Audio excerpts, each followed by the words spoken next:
Good morning, spooks and spookettes, and welcome to the Mid-Morning Howl, where the only thing scarier than this morning live stream is the diminishing box office receipts of Maggie Gyllenhaal's The Bride. With me, our fearless leader, who picked one heck of a time to get sick last week, Mr. Patrick Farmer. Patrick, how are you? Uh-oh, you are muted, my friend. I'm sorry. There we go. There's an I'm earthquake. good. I'm better now. There we go. That's all right. I think the earthquake was causing a disruption. Must have been. In the morning stream. Well, we have a lot to talk about today, my friend. We do. Yeah. Yeah. So lots to go over. I think the most recent news that we can probably talk about is the fact that last night at the Oscars, horror basically dominated the Oscars last night. It did collectively. Yeah. I mean, it was a record-breaking nomination count for Sinners, 16 nominations. Let's see. Best Supporting Actress went to Amy Madigan. Madigan from Weapons as Aunt Gladys. Gladys? I think that's how you say her last name. Yep, her name? Gladys. Gladys. And let's see what else. Guillermo del Toro's Frankenstein won 3 creative wins: Best Production Design, Best Costume Design, and Best Hair and Makeup. I should have left that one for last. But Sinners got 4 wins: Best Actor for Michael B. Jordan, Best Original Screenplay by director-writer Ryan Coogler, Best Original Score for Ludwig. His third nom. That's crazy. He's won 3 times. And then best cinematography. And for Autumn, this last name. Yeah. Arkapow? She's got a little bit of a difficult name to pronounce. We apologize. Autumn Arkapow. She was the first woman to win the award and the first woman of color to be nominated. Yep. So what were some of your thoughts on, have you seen all 3 of those films? What were your thoughts on actually. Yeah? Yes, I did. I saw all 3 of them. Well deserved, to say the least. I don't know, actually, I take that back. Del Toro's Frankenstein was actually nominated in quite a few categories, because I believe Jacob Elordi, he was nominated for Best Supporting Actor, but it ultimately went to Sean Penn, who was in One Battle After Another, which I did not see. But I have to say I I wasn't able to watch the Oscars last night. I typically don't watch award shows anymore, but I will say I would have.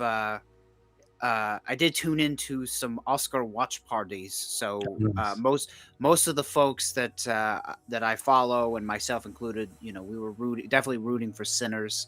And somebody on here on the chat, Patrick L. Gravy says, I was surprised Sinners did not win Best Picture. I was too, actually. For some reason, I was thinking, it won the best actor slot for Michael B. Jordan. Very well deserved, I might add. And of course, Best Original Screenplay, definitely well deserved by Ryan Coogler, because that script was amazing. I was a little disappointed, actually, that Weapons wasn't nominated in that category. Yeah, I expected it to be. Oops, not that one. This one. Shelby, our trivia co-host on Friday nights, has not seen Sinners or Del Toro Frankenstein yet. Well, Shelby, I have not seen Weapons yet, so I'm looking to see that this week. And I did watch Sinners, love Sinners. I agree that it all, that it should have won all the awards that it did win. Glad Michael B. Jordan won Best Actor. That was phenomenal. Yes. But they were saying apparently it was an upset, which I don't know how you determine that, because it's all. Were they thinking Leo was going to get it? No, I think the betting market had Timothée Chalamet for Marty Supreme, which I saw Marty Supreme. He was great. I mean, look, I like Timothée Chalamet. I thought that was a really good movie, but oh my gosh! And this is more of a testament to how good Timothy Chalamet is. Like, Marty Supreme is just a POS. He's awful. Yeah. He's terrible. But and I don't know, it would have been, you know, I don't know if you saw, but you know, the original draft of the script, they had Kevin O'Leary's character like as an actual vampire. But they changed it because they were just like, no, this is too insane. But they kept the line of dialogue. So like towards the end of the movie, he's telling Marty Supreme, like, I'm a vampire and I was born in 1601 and I've seen them all come and go. And I just, like, if I didn't know that tidbit going into the movie, I wouldn't have thought anything about it. I'm like, oh, that's kind of clever. But now I'm like, oh, well, now I kind of want to see Kevin O'Leary with fangs. I mean, I can see why you would want that yourself. I mean, it makes maybe sense. it's a little biased, but hey, you know what? We got Sinners. You know, Yeah. As a vampire, I feel seen. So because we haven't. I mean, well, we had Shadow of the Vampire. And Nosferatu. You know, they all either won or received nominations in the past. So Yeah. it's. And I will say, you know, I haven't seen all the Oscar nominated films, but I saw at least half. And I mean, Sinners in and of itself was a great movie.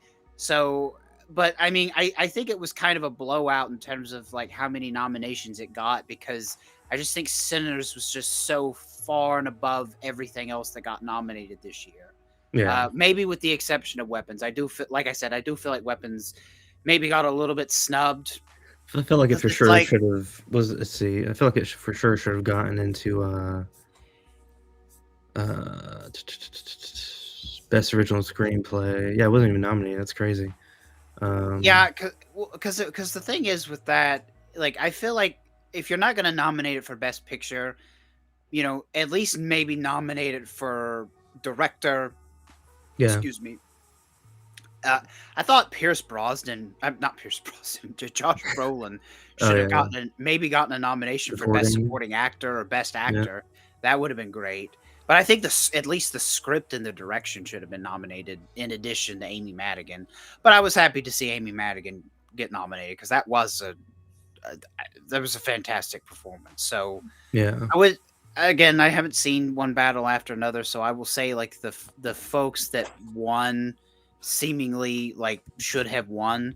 So just real quick, since we're on the subject of Oscars, how do you, I haven't seen the movie, but I was very pleasantly surprised, but I was overjoyed to see yet another non-Disney film win Best Animated Feature. And this time it was K-pop, but Demon Hunters, which has been all the rave. Oh yeah, for sure. Hey, I mean, you know, there's been rumors and you hear stuff that Disney is considering, has been considering going back to hand-drawn animation. They should. Well, they should. But even Disney Pixar's output, it's, look at the first half of their collaboration versus the second half.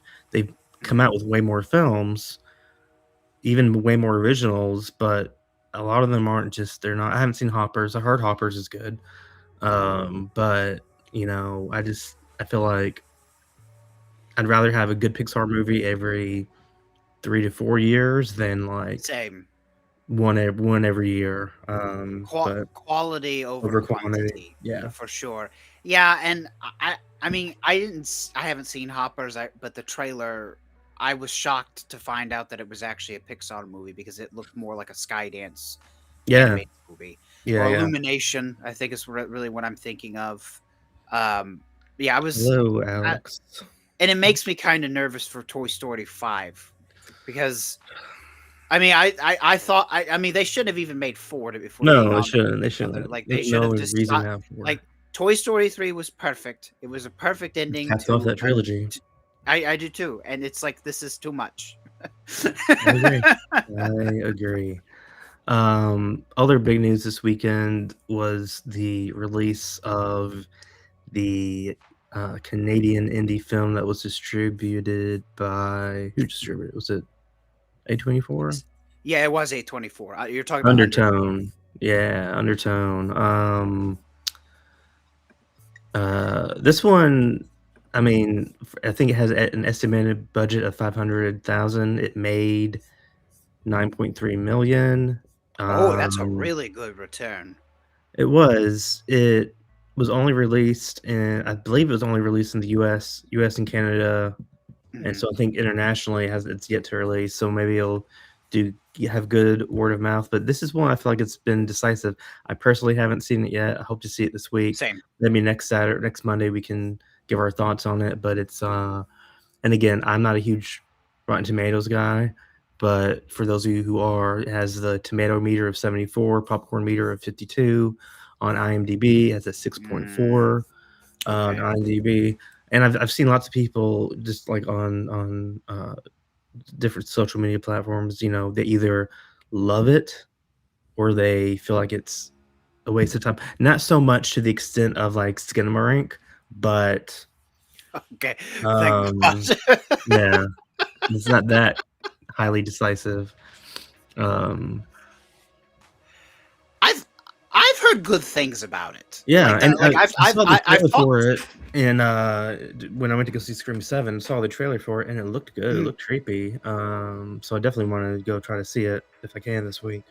Well, and that's one of those things. It's like I didn't really think anything of the trailer, but Yeah. I had two people independently tell me that it was. I had one person that said it was very good, and then I had another that said it was a slow burn, but it was actually a pretty frightening film. Hmm. So I had planned. I'm supposed to go see it this weekend with Movie Junkie John from the Horror Sanctum podcast. So Mm. hopefully we're still on for it.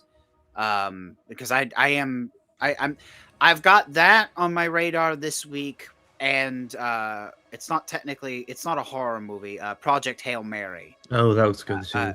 yeah, it's coming out this weekend, so I want to try to catch both of those Hmm. because I saw last week. Not to derail the conversation, I saw Dolly Oh yeah. and the Bride, which is Well, why I'm wearing my let's pins. let's talk about that. Let's what so give because I've yet to see either.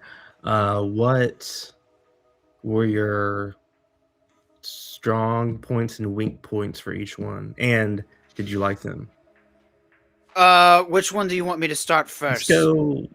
Let's rip the band-aid off and go Bride first. Okay, well, the Bride is not as bad as they say it is. It's worse. Um, I'll put it to you this way: I walk out of at least one movie a year. Or Wow, and this was my 2026 walkout. I got about halfway through it's early and I on. said, yeah, I got halfway through. Okay, but this is the part that infuriated me. And I don't care. Normally I don't like giving spoilers, but trust me folks, I'm doing you a solid here by telling you what's up. Um uh-oh. Um Patrick, did I lose you? No, I was just giving you the spotlight. Okay. No, actually, sorry, could you come Oh, back you want to come back? because Okay. I want to see your facial Okay. expression. Um, but so anyway, so what happened was, sorry, what was it? So I walked out midway because there's this point in the movie where there is a dance sequence that happens at this grand ball that Frankenstein's monster, which that's another thing that infuriated me. They called him Frankenstein. He's not Frankenstein. He is Frankenstein's monster. He is the creature. You like, Yeah. but I kind of, it's okay. It's not that bad. I mean, they did call him Yeah. Frank, and he did say that he took his father's name, so Okay. that's There you go. fine. Yeah. But so they start, but he's like obsessed with movies. So they go to this ball, and his favorite movie star is there, and of course the interaction they have is super awkward and weird, and Frank literally just starts crying like in front of everybody, and then somehow it starts on a dance sequence which they are literally dancing to Putting on the Ritz. Now I don't know if you know that. Now just for those that may be uninitiated, that is the Mm. song that Victor Frankenstein and the Young monster sang and Frankenstein. danced to in Young Frankenstein. Yeah. So that was an homage to that. And Okay. I threw my You, hands up and I got up and walked out because I'm like, first of all, your movie is not nearly this good to be paying homage to Young Frankenstein, and number two, who is this movie for? Like is this supposed like that? I know they were trying to go for comedy in Mm. parts of this movie, but the jokes fell flat. Jessie Buckley, who ironically just won the Oscar for Best Actress for Hamnet, I like everyone keeps talking about how great the acting in this movie was. Like that's like the only good thing that came out of this film.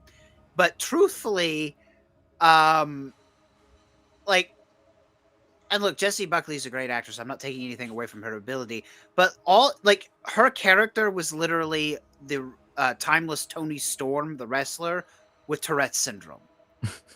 That's all she was. Hmm. And it was her character was insufferable and annoying. And Christian Bale, I think I would have loved his performance if he just would stop apologizing every 5 minutes. Yeah. Yeah. Like, and that's all he did. He's, oh, I'm sorry. Oh, I'm sorry. It's like, my God, at this rate, they should have gotten a Canadian actor to play him because he's saying sorry so darn much. And it was just, and the plot points are just so clunky, like especially in the beginning. And it's like Maggie Gyllenhaal. I can't remember if she wrote the script, but I'm blaming her because she directed it. Because she literally, excuse my language, but she literally just pissed away $90 million on this movie. It's like It's a 2-hour long she's movie. trying. Yeah, she was trying so hard to be an edgelord that she just threw these random bits of dialogue. Because, you know, the tagline of the movie, which they said in the film in the opening prologue, is, "Here comes the mother effing bride." Yeah, yeah. There's no, it has no, I know it's not a song, but like it doesn't make any sense why you would throw that in like that. Yeah. And it was weird because the thing with like Jessie Buckley's performance of the bride, like the whole point was that it's like she's half herself, but then she's also kind of sort of being possessed by the spirit of Mary Shelley. So she actually plays dual roles. She plays the bride and then she plays Mary Shelley. And it's just awful. It's just a mess. It's like Maggie Gyllenhaal. She did She write was it. It's like she was watching The Bride of Frankenstein, but wasn't paying that much attention to it. She was like texting back and forth and watching up, and like she would look up at like parts like, wow, this is pretty amazing. And then she like took notes, and then she based her script off of like the scribbles of notes that she took watching this hour and 15 like Bride of Frankenstein's only like an hour and 10 minutes. So Yeah. it was not it's if you're a Frankenstein fan, you should be offended at this because it's just and it offended and it hits and it hits you on the head. Like I understand that Bride of Frankenstein, the film, has like some subtle meaning to it. You know, there's allegories about, you know, being gay, and you know, there's some feminist allegories to it as well. But the difference between Bride of Frankenstein and The Bride is that Bride of Frankenstein had a good script, and The Bride does not. So, like, don't tell me, show me. And that's all The Bride does. It just tells you. It just tells you. It just throws it at you constantly with these terrible sentence fragments that are supposed to be profound bits of dialogue, and they're not. The whole film, you know what? I'm not even going to say that the whole film strikes me as I'm 14 and that's deep, because that's insulting to teenagers. Good God. Wow. So those are my basic thoughts on The Bride. If you want to see me do like a full-on rant about the movie, like on a separate video, just give me a holler. Let me know. I'm almost afraid to ask you about Dolly. Now, Dolly, I haven't seen. I didn't hate Dolly. Dolly was. I've heard. I was trying to get an image here. Dolly was. I've heard it's a really like graphic, intense slasher. It is. So it kind of reminded me of Mother's Day a little bit. Oh, really? Yeah. So yeah, it was like Mother's Day, but then it was also I don't know if you remember this movie called The Baby. Yeah. It was shown on the last Yeah, drive-in yeah, yeah, yeah. some time ago, so it was a little bit like that in a way, like those two comps. Hmm. Um, here's what I'll say. Oh, and I forgot to tell you. Oh, yes, Shelby, a lot less incest, for sure. Um, so what I will say about this film is that there were a lot of things about it that worked. I enjoyed it for the most part. I love the fact that the film was shot on like 16 millimeter. Mhm. And you can definitely tell throughout the whole movie. It makes it feel like it was made back in the really back in the 70s or the 80s. Mhm. I love the feel that the movie has. It's really I love the graininess it makes, and I think that it makes a lot of the gore effects a lot more disturbing Yeah. because it gives it that classic like dirty feeling that you get when you watch a lot of movies that were made in the 70s, particularly the ones that were like made in New York back in the 70s Yeah. and early 80s. Mhm. But so this does have like a big Texas Chainsaw Massacre feel to it as well. Yeah. Um and I really liked the look of the slasher. I loved Dolly's like the porcelain mask Mhm. and just the fact that she's just this big ogre with the doll's mask, that she's an unhinged child. And there Mhm. are some pretty messed up kills and messed up like shocking scenes that happen in the film that I think are worth watching. Where I Mhm. think there's two issues that I have with the movie. I feel like the writer and the director spent too much time making sure that you as the audience understood the Easter eggs that they were throwing Oh, at really? you. And that's kind of what put me off of it put me out of the movie the same reason that In the Violent Nature did too. And which I know that's probably a controversial statement because I think In a Violent Nature was pretty well regarded by a lot of horror fans. It just didn't do it I for just me. didn't like it. Well, I will say like I like Appreciate the the performance. concept, but Right. I like the performances in this one a lot better because, like, mm, Sean William Scott's in it, and it was really nice to see him because I like him a lot as a comedic actor. yeah. I haven't actually seen him do anything since Role Models, I think. It's been a while Oh, since yeah, he's been in anything. He's in it, and he's great. Um, and like I said, but it kind of falls apart in the third act for me. It's like it feels like it kind of builds to something, and it Mhm. just never really happens. So that part was disappointing for me. Still, I had fun watching it. So obviously, I it was a much better film than The Bride for sure. And And of you course, didn't walk out on it, so I did not. I stayed the whole time. And the great thing is, it was actually shot in Chattanooga or close to Oh, Chattanooga, nice. Signal Yeah. Mountain. So when Okay. you watch the movie, that you hear them talk about, oh, we're going up to Signal Mountain. They're actually going to Signal Mountain. So Right. and I appreciated that. So I actually drove past Signal Mountain. Well, I was driven past Signal Mountain this weekend. Mhm. So at the very least, it's fun. So it's an enjoyable movie. Um, I will go back and say that the one thing that I did enjoy about The Bride, the only thing was that it looked good. Yeah. The production design was flawless.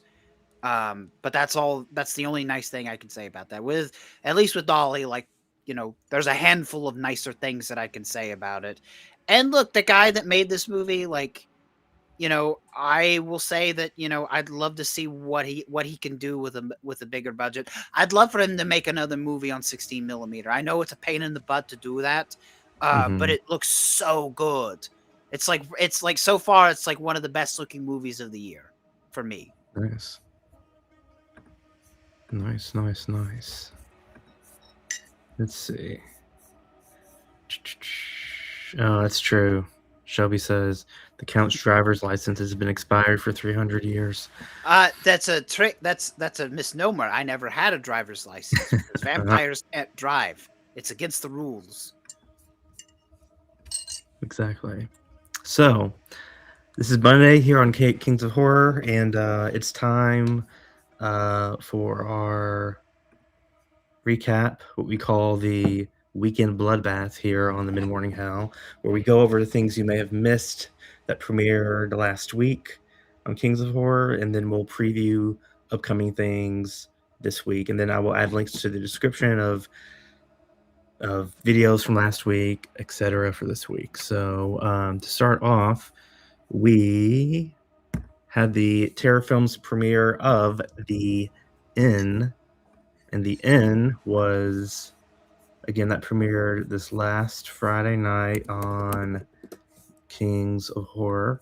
The Inn, it's a super fun slasher, 80s inspired slasher. Great coloring, great lighting in this film. It was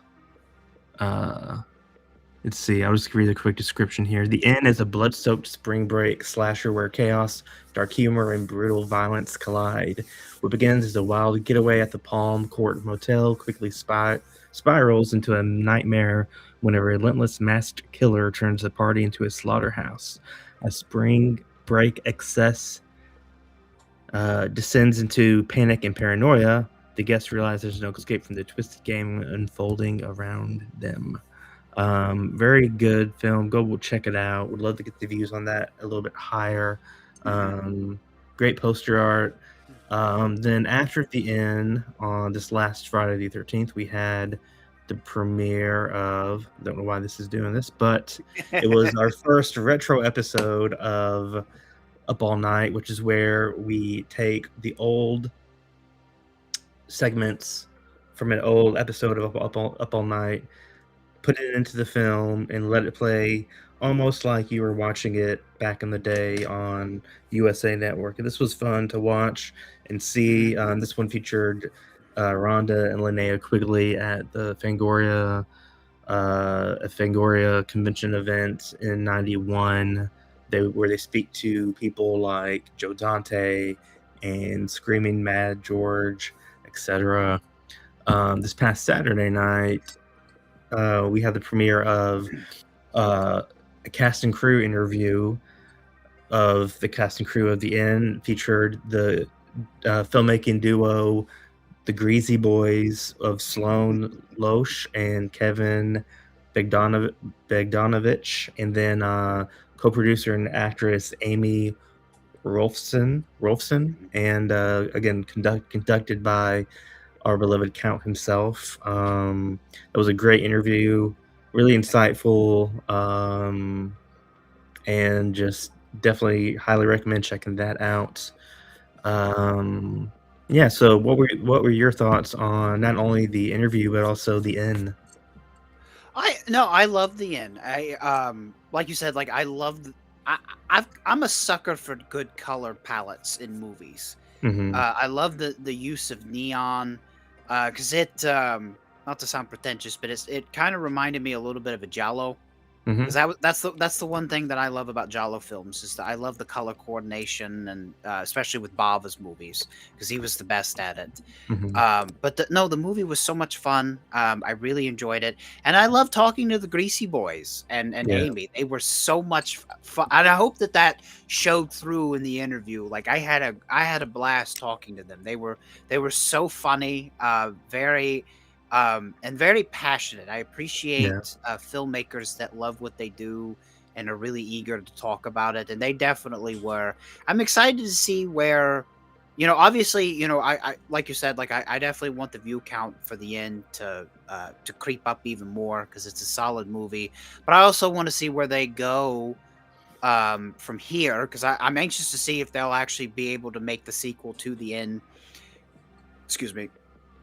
And then just all the other projects that they have lined up, because Amy's got quite a bit lined up too, because she's also with the Indie Horror Junkie podcast, and there's a lot of stuff going on with them. So, no, they were a lot of fun. I'm really enjoying these interviews with for Terror Films, the March Mayhem, because I'm meeting new people, and I'm having great conversations. 'Cause I love the talk I had with the Greasy Boys.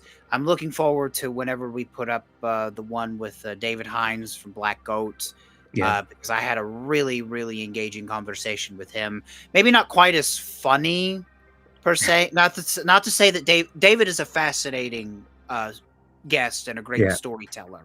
It's just that it was a different tone, because I would say that his film is a little bit darker Well, for sure. than the end. So Yeah. I really wanted to, kind of pick his brain about, because there was one part of the Black Goat that really stuck out to me, and it was the dynamic between the brothers in those Mhm. movies, in that movie, excuse me. So I really wanted to kind of pick his brain about that particular plot point, because I wanted to learn a little bit more in that. So we had a little bit more of a serious conversation in that regard, in terms of that. But with the Greasy Boys, they had some of the best behind the scenes stories I've heard. Yeah. Because You I would have saw them loved to have been together? a bat on the wall for that production, just because the amount of fun that they had, and they worked hard. They Mhm. worked Oh, yeah. hard because I mean, they were filming 12, I think they said 12 to 14 hours a day, just for 10 days straight. Yeah. That would have made me go insane. But the fact that they had fun doing it, and the fact that they were working with people that believed in them, like the guy that Mhm. owned the hotel, Yeah, that uh, helps so you much. that helps so much. And it was fascinating to me that, like, the guy was just totally great with everything. Like he encouraged them to make the movie that they wanted to make, and he was so supportive of them that he was basically like a shield, with some of the complaints that they got from the guests. So I love that story a lot. Yeah. Um, let's see. And for those of you who are on Patreon, we did do a rapid fire, rapid round question with the cast and crew of the end that will be going up today, along with some other goodies. Our Poison Nice. Ivy commentary will also be going up probably today too, or tomorrow. We'll see. Yeah, Um, you're welcome for that. Like, seriously, like, look, it's not the worst movie I've ever seen. And granted, I'd rather watch Poison Ivy on loop all day than to the have to sit Bride. through The Bride ever again. But there are better erotic thrillers out there. There are. Why this one? It was what our viewers voted on. And again, this week we'll also get up. So today I'll drop the rapid fire question and the poll for the watch party this month. Tomorrow will be the Poison Ivy commentary track, and then later on this week we'll put up 2 new retro episodes of Up All Night. So lots I of stuff I coming to the Patreon and YouTube memberships. So if you are not already joined, there's a QR code. Join the Patreon, or join here on YouTube. All the same content comes up on both outlets. And so yeah, each week you get a free trivia answer. So that's also incentive if you like playing our weekly trivia every Friday night with Shelby and Uncle Pete. But yeah, let's I think you see. wanted to see Tom Skerritt's ass. That was why you had us watch this. Oh, I that's will why say I wanted quickly to. though. Yes. Right, that's why.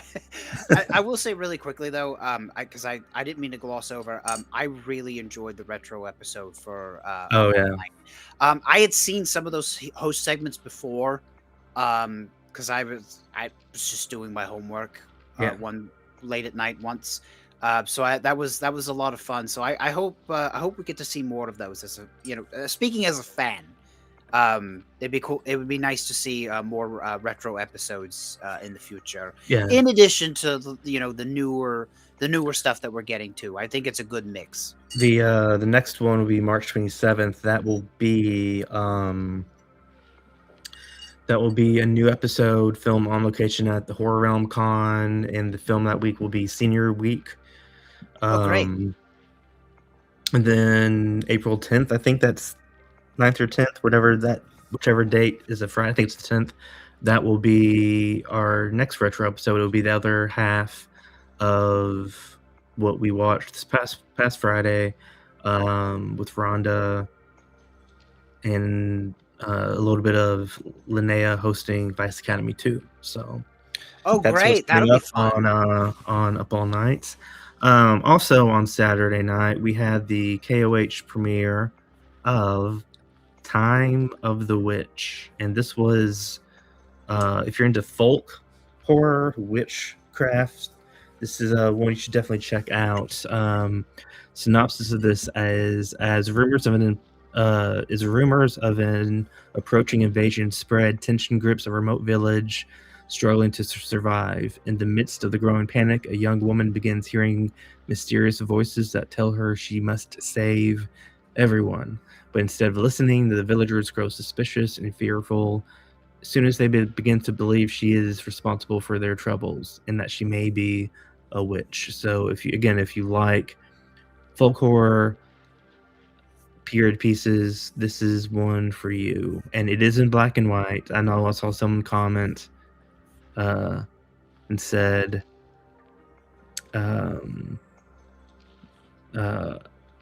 various things. Where is it? Oh yes, why is this in black and white? This is 2026. Use color. Clearly, that was a decision by the filmmakers to go with black and white. Don't judge a film because it's not in color. And then the second, this next one was only available in the U.S. It was called Paper Wasps, and it is about Clara grows increasingly alarmed as her daughter's behavior becomes strange, violent, and impossible to explain. Convinced something evil has taken hold of the girl, she turns to Father Daniels, the family priest, for help. But what begins as a search for answers soon reveals something far darker than simple possession, as Clara and Father Daniels dig deeper, they uncover a terrifying truth tied to an ancient and malevolent force.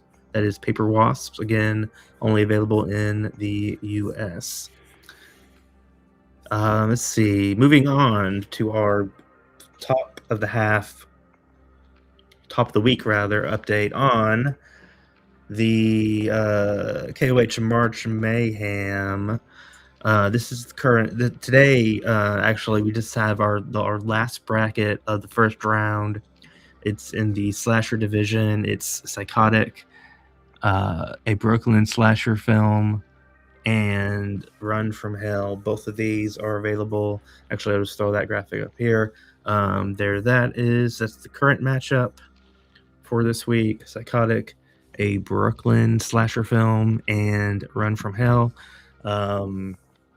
Links are everywhere. It's on socials. It's we have a playlist on our homepage with all the films in the March Mayhem bracket. These two at the very top. So please watch the films before you vote.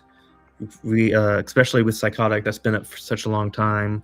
Rewatch both. Give them a clean slate. Go into them. See which one you think squeaks out, because the last poll we had was the closest one yet. I'll quickly just say what that was. It was last matchup was Meat Hook versus Go Away, and that was well, I guess some people have voted on it since then, but it was 53 votes, and it was like 53% to 47 or 48. I can't recall what it was, but yeah, that was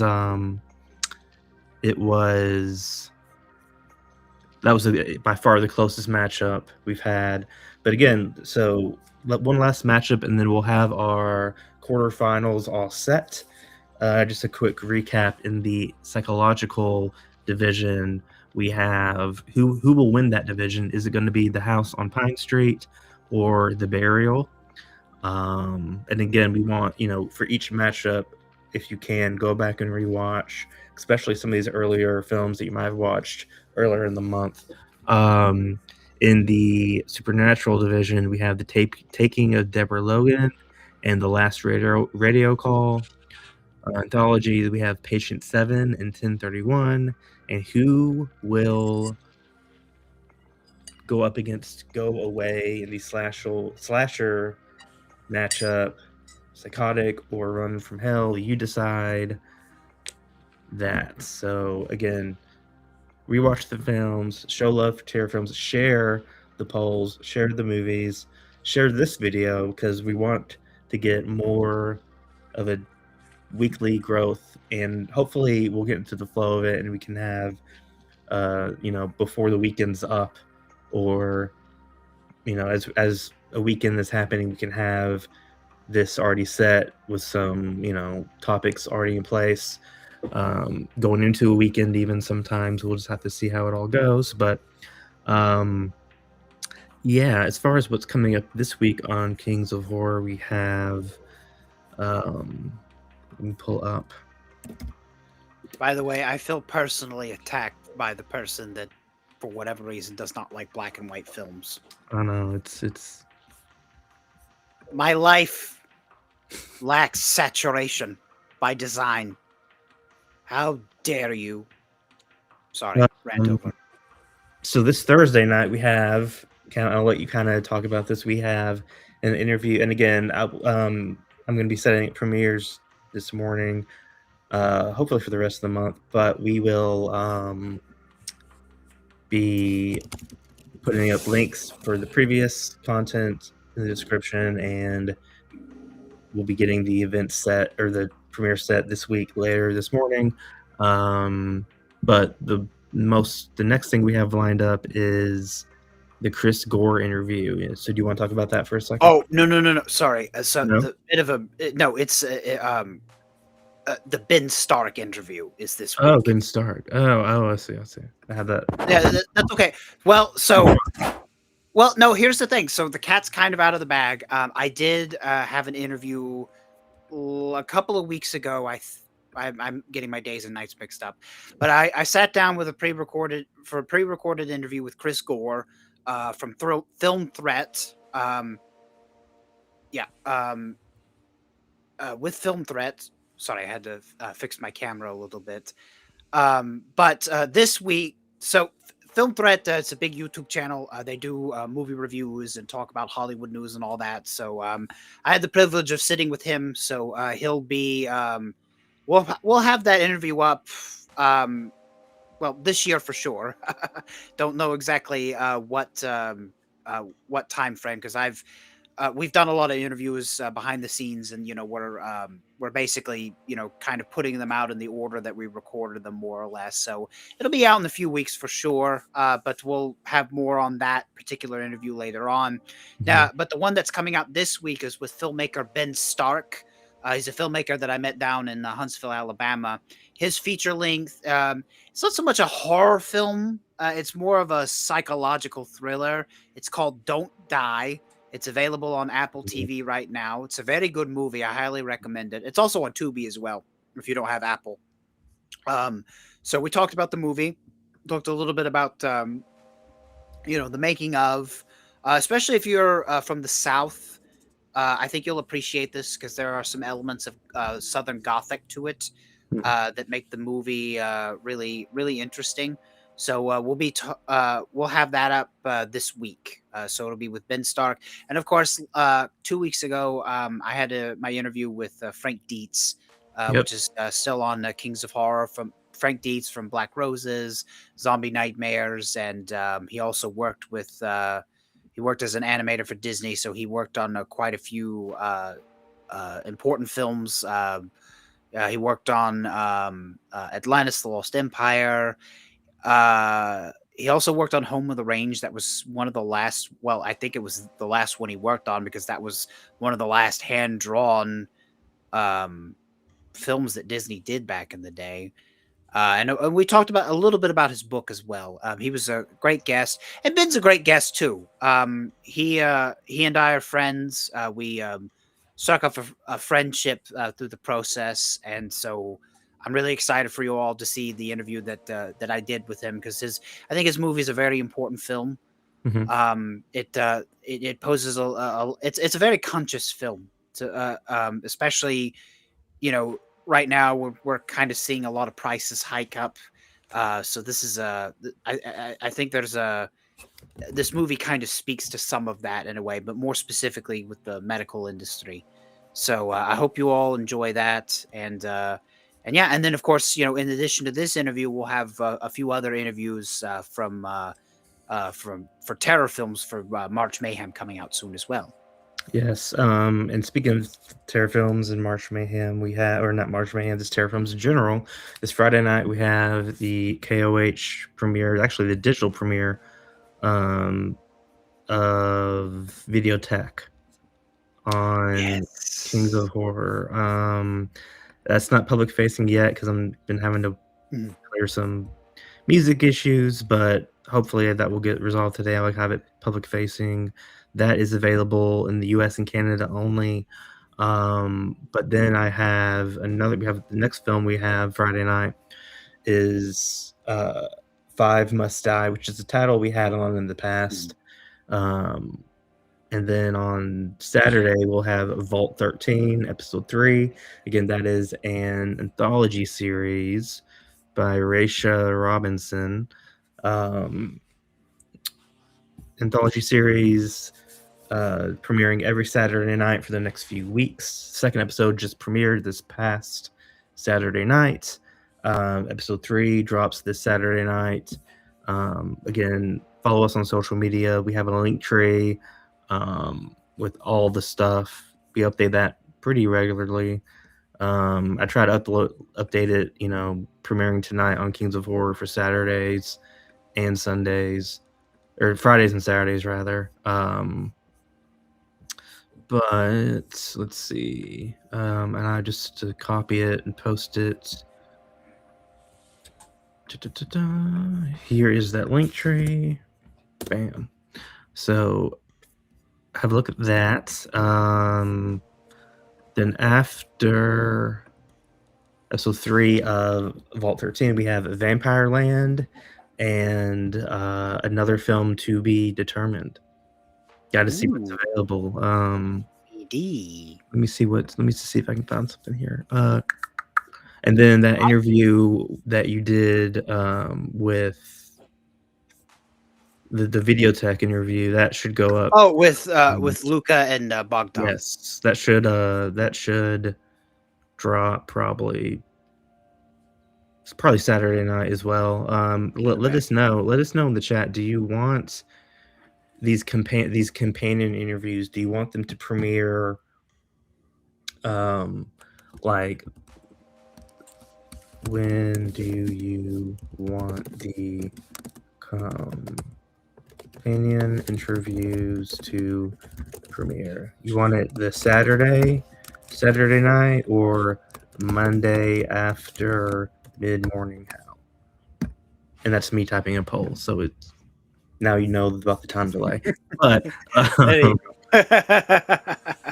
hello, Jamie Hill on Facebook. Thank you for checking out the Mid-Morning Howl. The chat's really it's popping off here. So we got Callie, sorry if I'm mispronouncing it, via Broad Brain by the we. I have no idea what that means. In English, please. Aqua Teen reference for those of you who are. Oh, okay. Well, fans. yeah, that flew past me. I'm sorry about that. See, now I sound just like Frank from The Bride. I'm apologizing so much. Like I can't. I'm in a doom loop. I can't get out of it. Maybe we need to make a film, a KOH original called Count instead of Bride, or The Bride, The Count, and it's basically you saying I'm sorry. Right, and it's just a bunch of vignettes, just me apologizing in just different areas, in a cafe, in a pet store, just all these places. I'm sure it'll be a much better than The Bride. Yeah, and we'll do the tagline. Here comes the mother effing Count.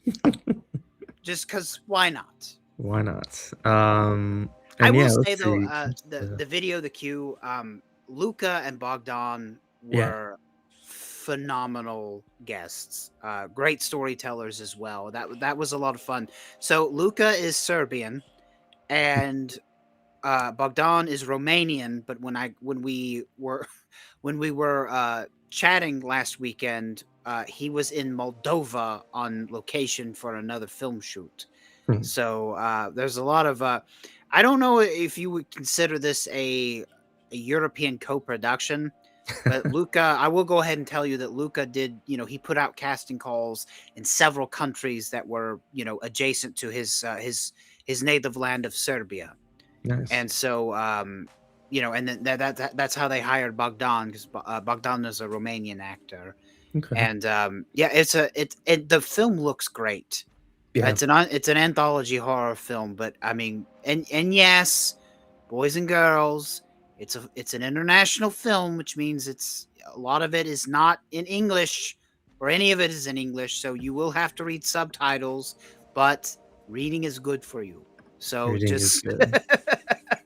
I wonder if but this is our no, first. I was gonna say, I wonder if this is our first international anthology. it I don't can't think. I be. don't think it is. I don't think. I think we've had some other ones that were subtitled in the past. But I'm gonna try to. Well, you see, the funny thing is, Shelby, I tried watching the movie without subtitles, and I let's just say that I've been away from Eastern Europe for a long time, and I couldn't quite pick up on what was going on. So I do think you know it might. I learn to read. That's all I can tell you. Learn to Uh, read. no, but in all seriousness, I'm really excited about the premiere. I'm probably if if time permits, I'll probably jump in on the premiere and the live chat. Hmm. Just because I really want to pull through for my Eastern European brothers in arms for this movie. So Hmm. I'm excited for them. I hope it does really well. And I mean, obviously, I'm excited about everybody, but so far, yeah. So March Mayhem is what I'm basically rambling about. Vote, Right. watch the movies, and enjoy my interviews, please. All right. Well, I think that about wraps it up. Is there anything else you want to discuss before we sign off for this week? Well, only because we didn't have a chance to talk about it last week, because Okay. you were incapacitated by a deadly plague. That's true. So the big news is that Shudder decided Oh to yeah. end Yes. the last drive-in with Joe Bob Briggs.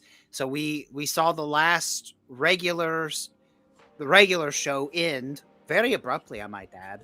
But we're getting four more specials throughout the year for Shudder, and then after that, Joe Bob and Darcy are free agents. It's true. Um, and I've thought of, I don't know, and please like cut me off because your count will ramble on and on and on. But you know, when I first got the news, at first I didn't believe it. I thought somebody Hmm. was pranking. And there was sort of a slow build up to it because Joe Bob put out that cryptic message in the beginning of the week, and everybody was like, "Oh my gosh, he's done!" And that was kind of in the back of my head, but then at the same time, I'm like, "Okay, but surely, like, if this was the last season, they would have put out a press release before that."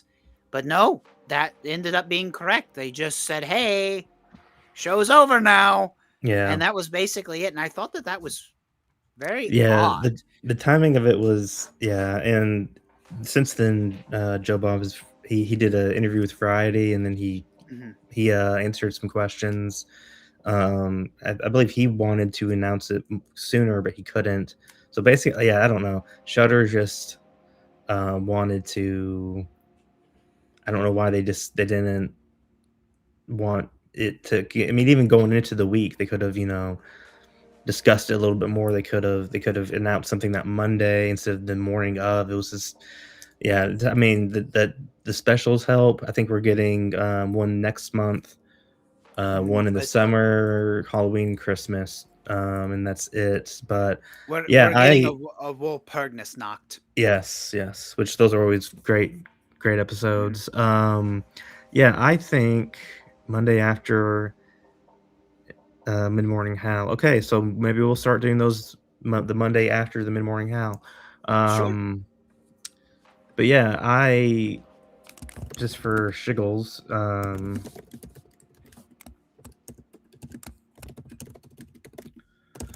because I have my own thoughts. Where do you think Joe Bob and Darcy will go next in the next version of the Last Drive-In Monster Vision, Joe Bob's Drive-In Theater? Um, there's lots of buzz about Scream Box.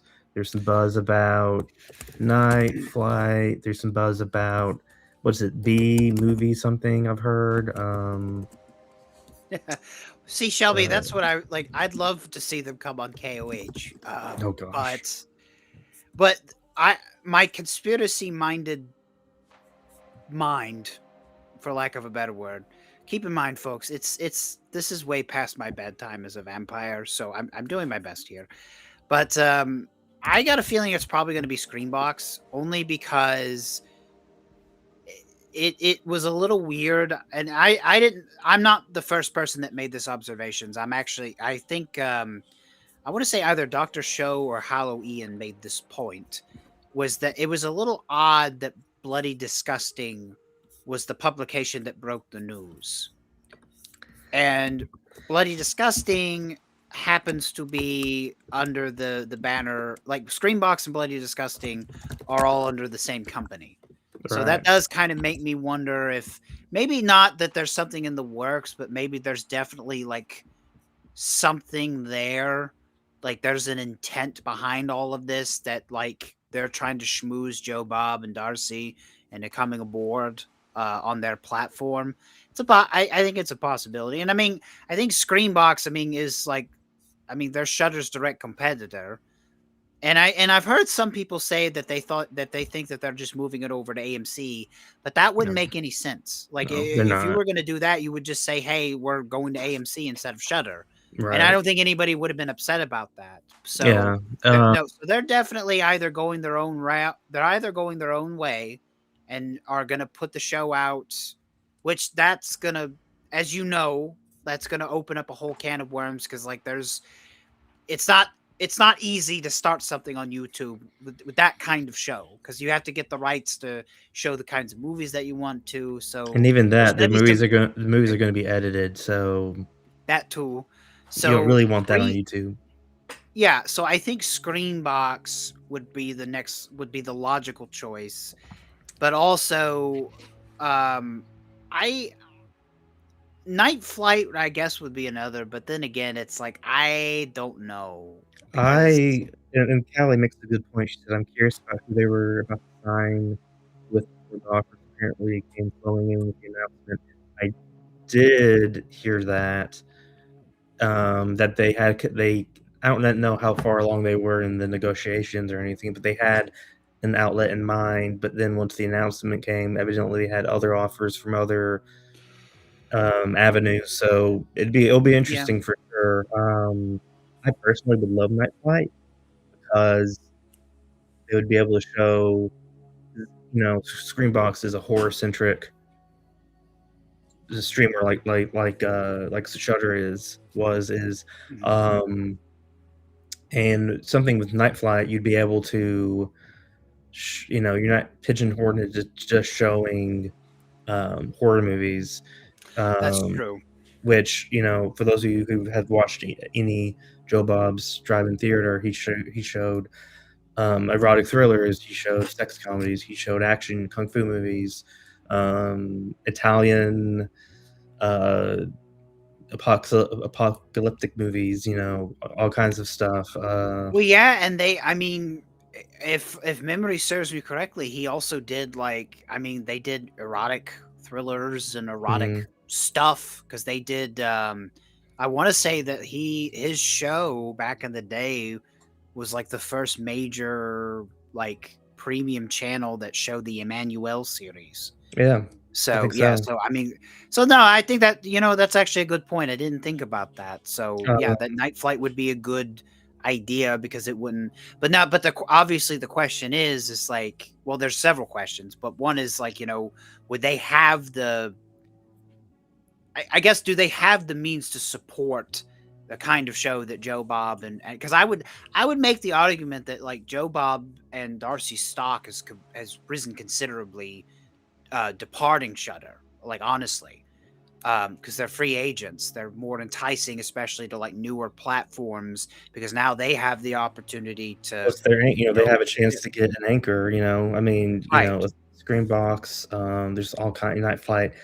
Sure, they share a lot of the same catalog. What is it? What is it gonna? It would be interesting to see how when they sign on to a new platform or outlet. It would be interesting to see what that looks like. Is it going to be for a season? Is it going to be mhm. for a special just to test the waters? Um, we'll see. I don't know.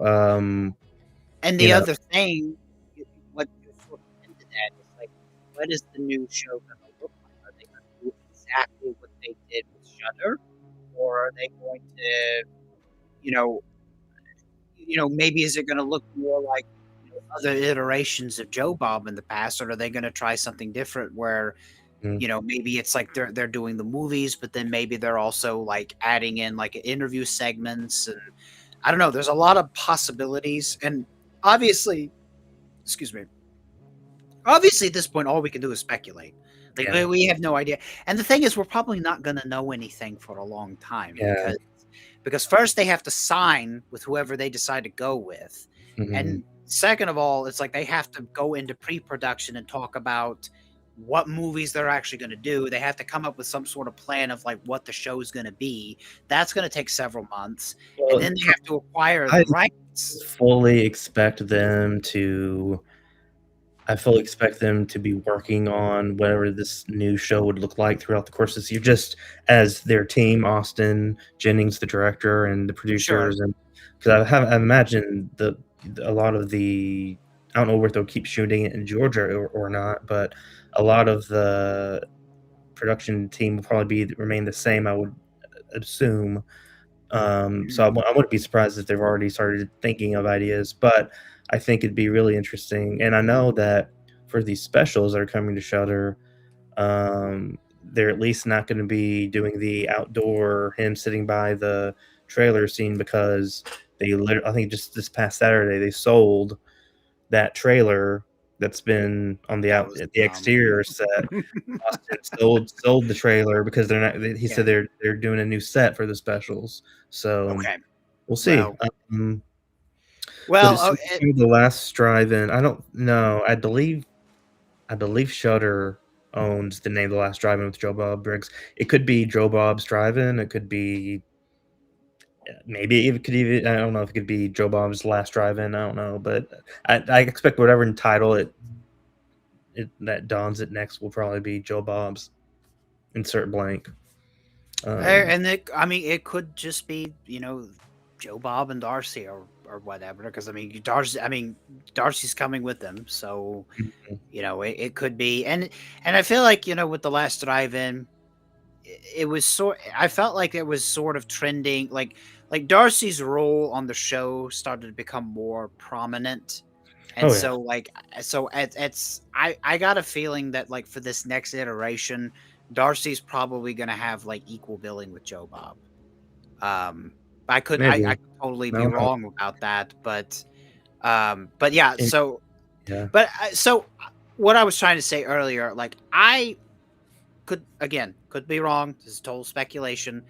I would say wherever they decide to go, or if they decide to go their own route, or if they decide to sign on with a different platform, I think it's going to take at least 6 months to a year to get back to, because they've got the 4 specials that are going through Shudder, and I'm sure they've got some sort of agreement back in the background with Shudder, like almost like a non-compete clause sort of thing.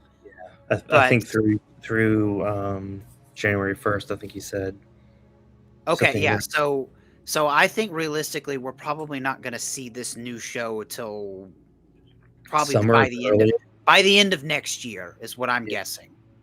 Because Mhm. they have to get through these specials, because they have to shoot them and they have to make them. That's going to take time, and then yeah, so like they're not free of Shutter until January of next year, and I so think but quote me now. mhm, I believe because I know they shot this past Friday night. That was the double feature of Messiah of Evil and the Last Horror Picture Show mhm, or the Last Horror Show. I can't recall the title. Um, they shot that in January. So it was like about okay, probably less than 2 full month turnaround. And okay. they'll probably want to go somewhere that has a catalog that they can work with to begin with. Well, Um, that's the biggest thing. Like yeah. they're not just gonna go anywhere. They're gonna want to go somewhere like some sort of platform that has the means to be able to acquire the movies that they want to show. Mhm. Because that's what's going to be enticing to them. And um so that's kind of why I was thinking Screenbox, because like I don't know enough about Night Flight to, but I Yeah, I think don't you're know their right, catalog. because But again, because it depends what they wanna do. If they just wanna stick to that's horror, right. but, they would give them more variety, it would give them more chances to do and talk about other things and genres that, will be But good. then again though, going to Screambox, which I'm assuming Screambox has a bit of a wider audience than Night Flight does. Like, Probably. even if Joe Bob wanted to do different movies outside of the realm of horror, Screambox would probably still be the best bet, because Joe Bob himself, just being Joe Bob, I mean, I feel like at this point, like, his brand is just a catch-all for horror anyway. So even if he was going to show an exploitation movie or an erotic thriller or something like that, I know it's Screambox and it's not technically a horror movie, but it is Joe Bob Briggs. So it's like, All right. I feel like they could probably get away with that because of who he is.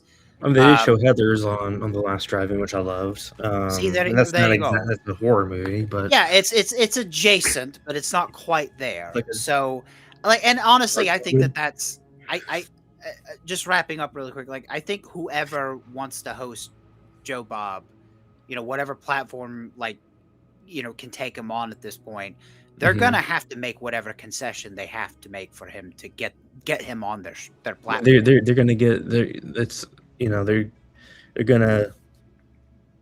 I'm just curious to see what kind of, because now it's like he's gonna go to an outlet that wants him, wants the product.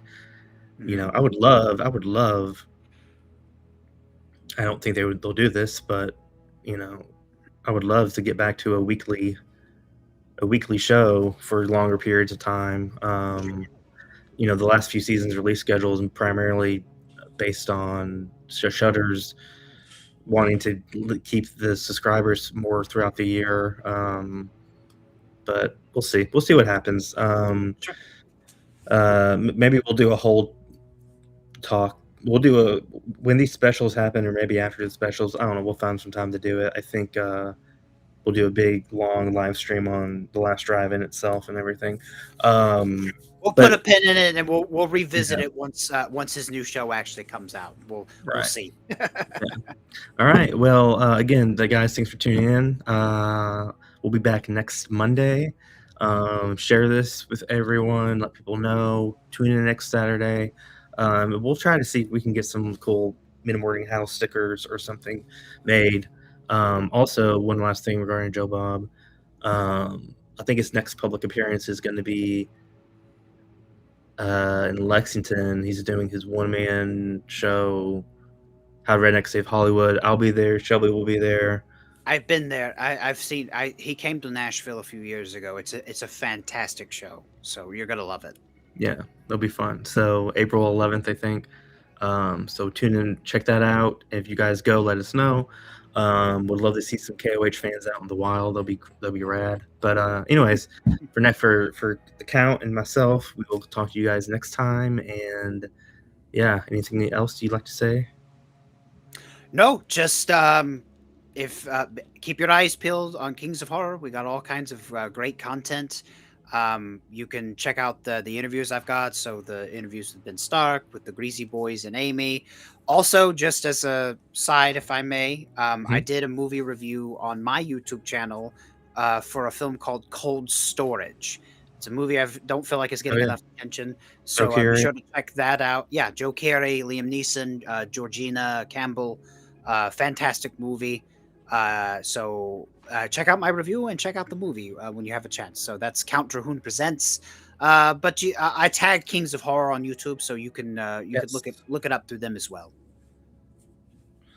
All right. And we'll catch you guys in a week. Later. Take care.